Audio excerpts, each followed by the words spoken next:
Assalamualaikum. Selamat datang ke Ilmu Panduan Hidup ringkas, padat dan penuh hikmah. Kali ini kita akan bincang tentang bolehkah kita melintas depan orang yang tengah solat.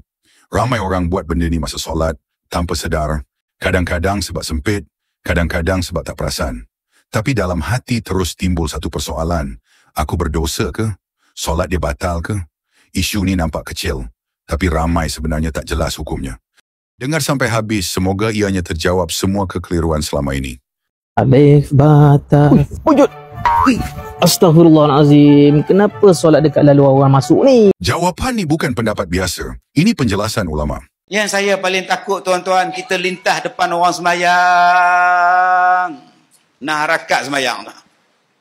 Jangan lintah di hadapan orang sedang solat. Berapa puluh tahun, berapa tahun Tuhan tak terima, berapa waktu pula Tuhan tak terima kita semayang. Hanya kerana lintah depan orang. Cara adab kita lalu depan orang yang tengah solat. Saya pernah tengok ada orang letak bantal atau barang di depan orang yang tengah solat. Apakah pandangannya? Baik. Dia kata kawan dia nak lalu depan orang semayang, dia pergi batal. Kita solat, ada orang lintah. Ada dua keadaan. Pertama, kalau sekiranya kita salat secara bersendirian, kita solat di masjid ni, jadi solat sunat ni, orang lintas, orang tu tak tahu, kita halang dia, kita tahan dengan tangan kita. Kalau dia bersungguh juga, kita tahan sampai dia tolak. Bahkan dia kata, Nabi kata faqtulu fa innahu syaitan. Kalau dia gagah juga saja tempat lain dah.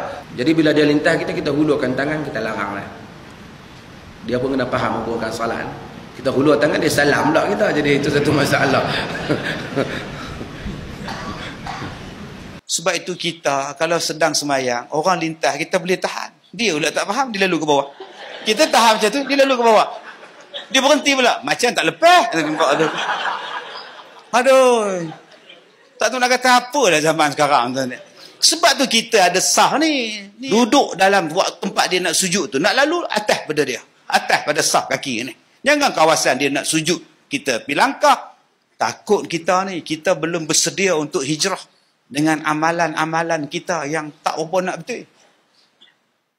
Ancaman keras dari Nabi SAW bagi orang yang melakukan satu dosa ini. Nabi bersabda, "Lau ya'lamul marru baina yaday musalli madza 'alaih." Seandainya orang yang lewat depan orang yang solat, dia tahu betapa besar dosa yang ia pikul, lakana ayyaqifa arba'ina khairan lahu min ayyamurra baina yadayhi.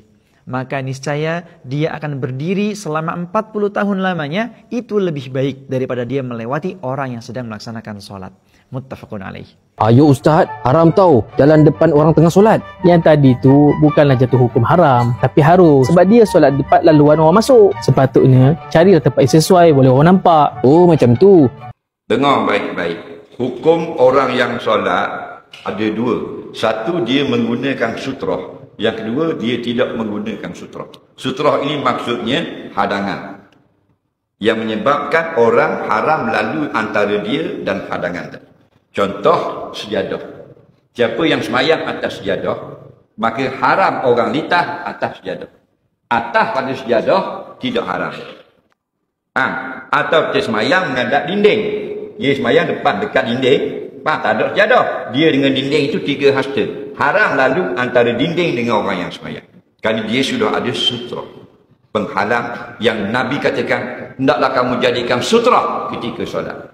Sehingga Nabi kata, kalau semayang atas pasir, di padang pasir, tak ada dinding, tak ada sejadah, letak kembing atau kayu, cacang, 3 hasta dari tumit. Maka kita semayang ada kayu tu, haram lalu antara kayu dengan orang semayang. Kerana ini sutra.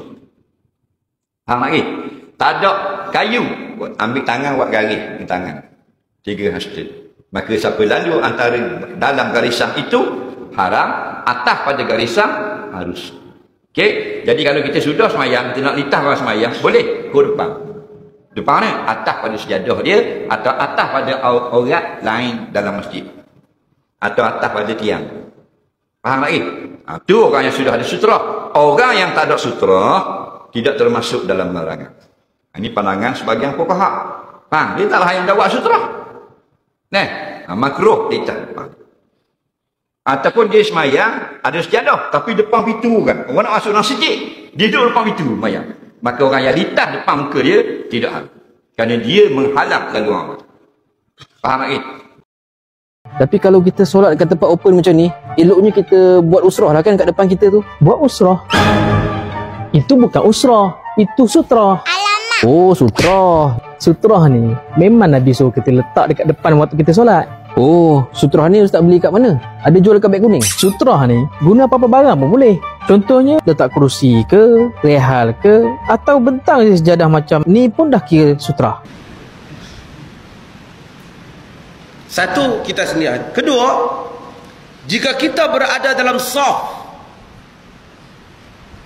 ni, satu orang kawan kita dia batal saf, dia pun keluar ikut tengah saf, jalan ikut tengah-tengah kita duduk solat, tak dihalang dia.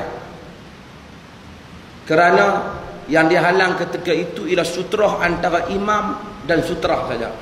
Ketika kalau dalam jamaah, yang tak boleh lintas hanyalah di hadapan imam, bukan di depan kita.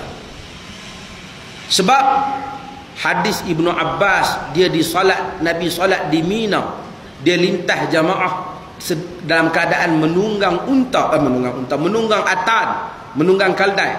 Atan tu kaldai, tuan-tuan panggil anak tuan-tuan atan, maksud kaldai jantan. Dia menunggang kaldai dan Nabi tak bantah. Jadi maka orang apabila dia batal salat Jumaat ke apa, habis dia batal, dia boleh pergi keluar ambil uduk dan sambung. Dia tak usah duduk sila, duduk tunggu mayang. Tak, dia keluar. Cuma jaga jangan pijak cermin mata orang. Kalau pijak yang tu bukan masalah apa, masalah ganti balik. Wajib ganti dhaman. Pasal apa? Telah merosakkan harta benda orang. Siapa yang berdosa kalau lintas? Yang berdosa lintas dalam Imam Malik, pertama orang yang lintas yang berdosa. Tapi ada tak kalau orang yang semayang berdosa? Ada. Kata Imam Malik, kalau sekiranya dia sengaja kenat pergi semayang tepi pintu, tak mau bagi orang keluar. Kukul lah dia tahu semayang tepi pintu senang, apa tak boleh keluar kan? Orang duk kalut nak keluar tak boleh, dia semayang, menyebabkan orang lintas depan dia. Dia yang berdosa. Pasal dia mengganggu kaum muslimin. Wallahu ta'ala a'lam. Kalau orang lain nampak sutra dan lalu juga dengan sengaja, besar dosanya dan haram hukumnya. Contoh kalau saya dah letak sutra, ada orang tak faham, boleh je angkat tangan macam ni untuk halang. Oh, faham. Contoh kalau orang tu dia solat, dia tak letak sutra, tapi saya lalu depan dia, saya tak tanggung dosa. Tapi kalau dia letak sutra, saya lalu juga, barulah saya berdosa dan haram hukumnya. Yeah, absolutely. Dan dibenarkan juga dalam situasi terdesak seperti terkentut dalam saf solat. Awak boleh je lalu depan orang solat dan keluar terus untuk berwuduk. Bang, sini jap. Lain kali bang, jangan solat depan lalu anda keluar masuk. Karena lewat di depan orang solat, perbuatan yang haram dapat memutuskan kekhusyuan dalam solat. Yuk hindari perbuatan dosa ini, semoga bermanfaat. Barakallahu fiik. Kalau benda kecil macam ni pun ramai keliru, banyak lagi sebenarnya perkara solat yang kita tak sedar. Semoga ilmu ini bermanfaat dan menjadi panduan dalam hidup Anda seharian.